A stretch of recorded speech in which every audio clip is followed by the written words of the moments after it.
InSinkErator garbage disposals are easier to install than ever before. EZ Connect disposals feature the EZ Connect cord or hardwire adapter. The EZ Connect cord accessory makes it easy to plug any InSinkErator disposer into an outlet.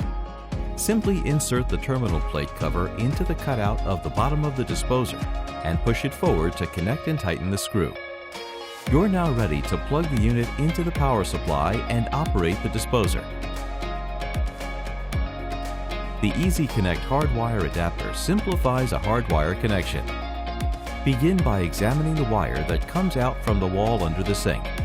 Typically, you'll find a Romex cable or a BX cable to hardwire the disposer. The cable colors are as follows. Live is the black wire. Ground is the green or bare wire. The neutral is the white wire. Match the colors on the cable wires to the colors noted on the hardwire adapter. Insert and push to lock.